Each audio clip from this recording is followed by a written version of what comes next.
اعوذ باللہ من الشیطان الرجیم بسم اللہ الرحمن الرحیم۔ کروڑوں درود و سلام نبی پاک صلی اللہ علیہ وآلہ وسلم پر۔ محترم بزرگوں، بھائیوں، دوستوں اور بہنوں، السلام علیکم۔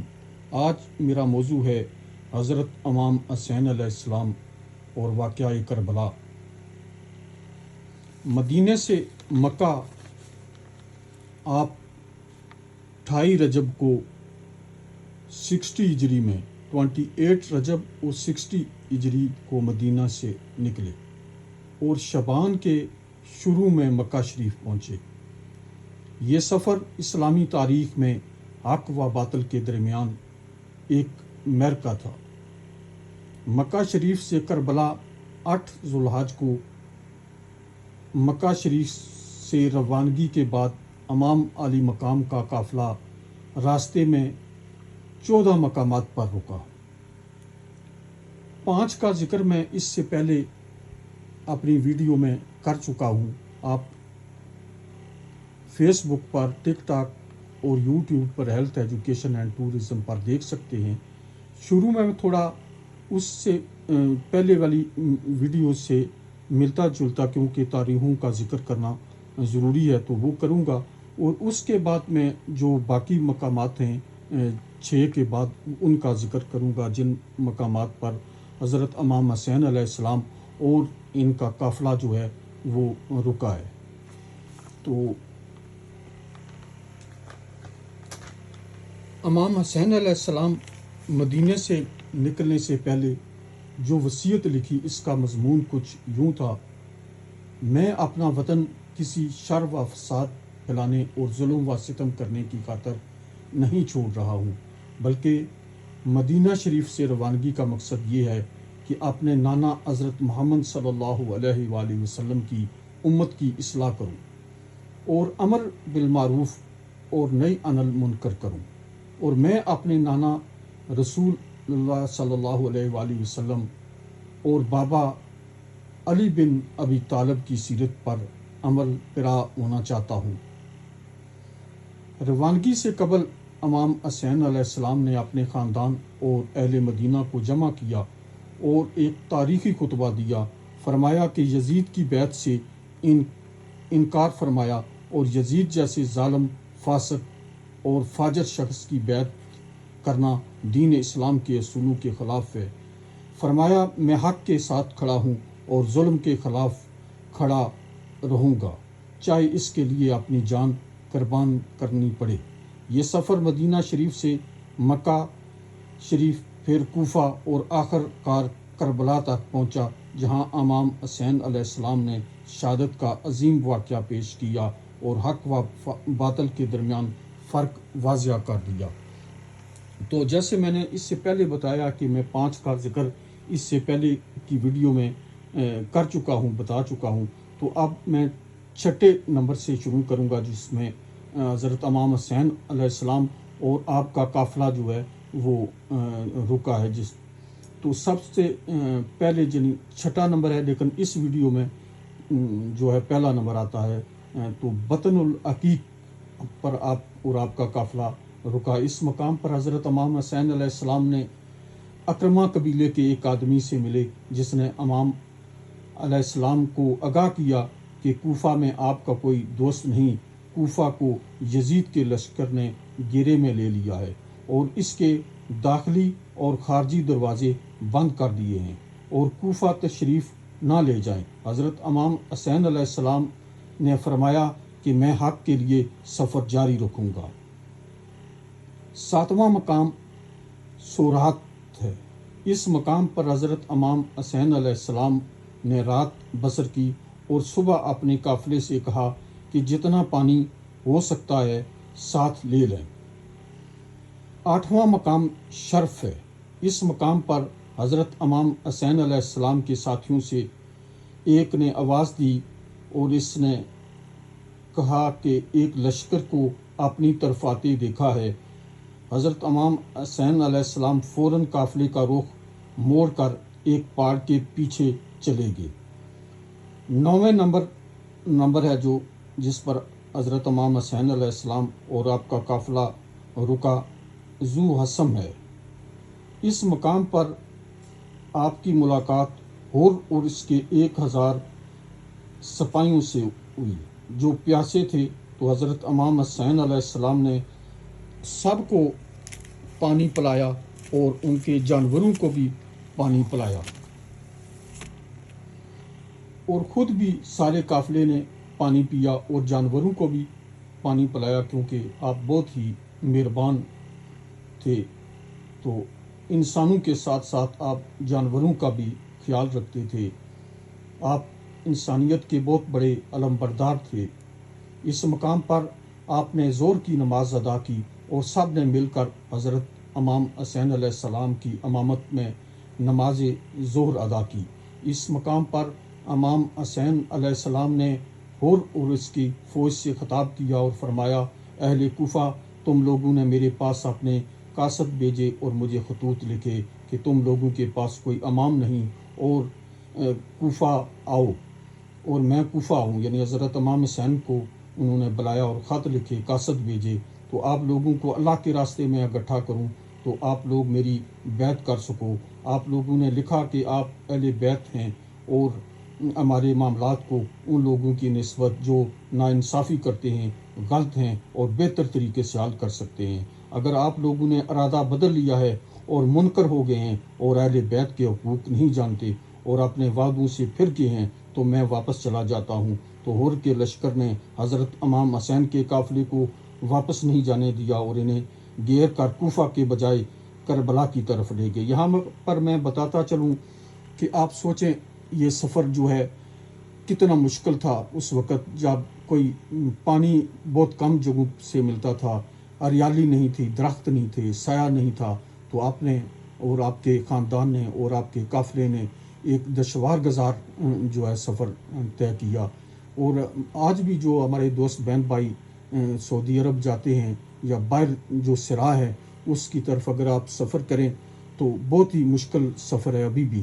تو اس وقت آپ سوچیں کہ کتنا مشکل سفر ہوگا۔ آج تو پھر بھی سعودی عرب کی حکومت نے درخت لگائے ہیں تو اس طرح تھوڑا سبزہ ہے، تو پانی کی بھی تھوڑی سہولت اس سے بہتر ہے، لیکن اس وقت بہت ہی مشکل سفر تھا۔ یہ بہت ہی عظیم ہستیاں تھیں جنہوں نے حق کے لیے سفر جو ہے وہ جاری رکھا اور جا کر کربلا میں جو ہے اپنی خاندان سمیت شہادت پیش کی۔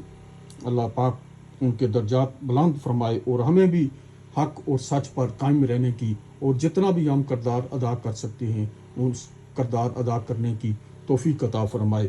تو 10واں نمبر جو ہے وہ جس پر حضرت امام حسین علیہ السلام کا قافلہ رکا، اگلے دن وہ بیضہ ہے، بیضہ مقام میں اگلے دن بیضہ پہنچے اور اس مقام پر پھر حور کے لشکر سے خطاب کیا۔ آپ نے فرمایا، اے لوگو، رسول صلی اللہ علیہ وسلم نے فرمایا ہے، جو شخص ایسے بادشاہ کو دیکھے جو ظالم ہو، اللہ کے حرام قرار دیے کو حلال کہے، خدائی عہد و پیمان کو توڑے، سنت رسول کی مخالفت کرے اور اللہ کے بندوں پر گناہ اور زیادتی کے ساتھ حکومت کرتا ہو، تو وہ شخص اپنی زبان، اپنے فعل اور اپنے ہاتھ سے اس بادشاہ کو نہ بدلے تو اللہ کو حق پہنچتا ہے کہ ایسے شخص کو اس بادشاہ کی جگہ جہنم میں داخل کرے۔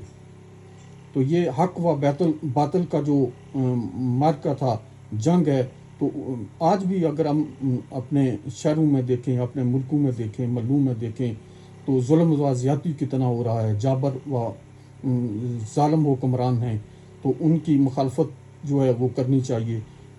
جتنا بھی کر سکیں آپ تحریر لکھ سکتے ہیں، آپ بول سکتے ہیں، آپ ہاتھ سے جو ہے ان کو روک سکتے ہیں، تو جتنا آپ کردار ادا کر سکتے ہیں، یہ سنت نبوی ہے، وہ ادا کرنی چاہیے، کیونکہ مظلوم کا ساتھ دینا چاہیے، ہمیشہ ظالم کے خلاف کھڑے رہنا چاہیے۔ تو حضرت امام حسین علیہ السلام نے مزید فرمایا، لوگوں تمہیں معلوم نہیں جن لوگوں نے شیطان کی اطاعت اختیار کی اور اللہ سے منہ پھیرا، ملک میں فساد برپا کیا، حدود شرع کو معطل کیا اور مال غنیمت کو اپنے لیے مختص کر دیا، ایسی صورت میں مجھ سے زیادہ کس پر فرض عائد ہوتا ہے کہ وہ اصلاح کی کوشش کرے۔ میرے پاس تمہارے قاصد آئے اور خطوط پہنچے کہ آپ نے بیعت کرنی ہے آپ میرے مددگار بنو گے اور مجھے تنہا نہ چھوڑو گے۔ بس اگر تم اپنا وعدہ پورا کرو گے تو سیدھے راستے پر پہنچو گے۔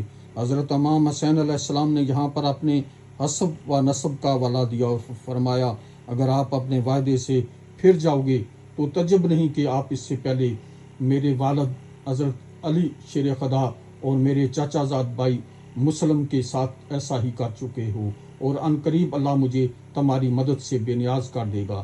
حضرت امام حسین علیہ السلام کی تقریر سن کر غور نے حضرت امام حسین علیہ السلام سے کہا کہ اگر آپ نے جنگ کی تو آپ کو قتل کر دیا جائے گا۔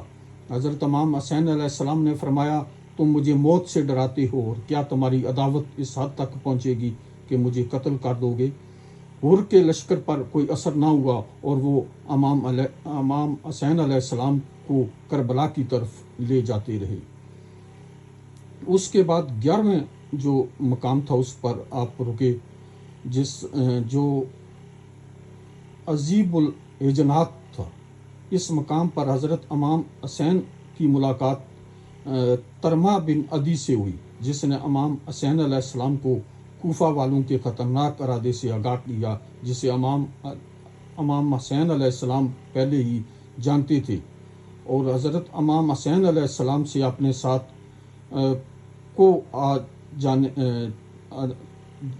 آ جا چلنے کی درخواست کی۔ یہ ایک مقام ہے، تھوڑا اس کا مشکل نام ہے، تاکہ امام علیہ السلام وہاں پناہ لے سکیں۔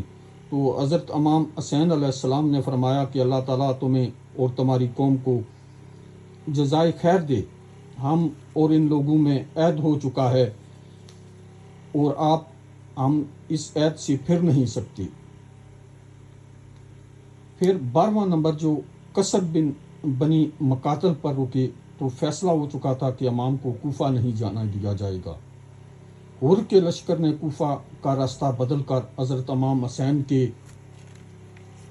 قافلے کو گھیر کر کربلا کی طرف لے جانا شروع کیا، اور حضرت امام حسین علیہ السلام اور قافلہ راستے میں کسر بنی مقاتل رکے، اور شام کے وقت حضرت امام حسین علیہ السلام نے فرمایا بے شک ہم اللہ کے لیے ہیں اور اسی کی طرف لوٹ کر جانے والے ہیں۔ تو حضرت امام حسین علیہ السلام کے 18 سالہ بیٹے علی اکبر امام علیہ السلام کے پاس کے قریب آئے تو امام علیہ السلام نے فرمایا انہوں نے خواب میں کسی کو کہتے سنا ہے کہ یہ لوگ انہیں قتل کرنے والے ہیں، جس پر جناب علی اکبر نے امام علیہ السلام کو تسلی دی اور فرمایا کیا ہم سیدھے راستے پر نہیں؟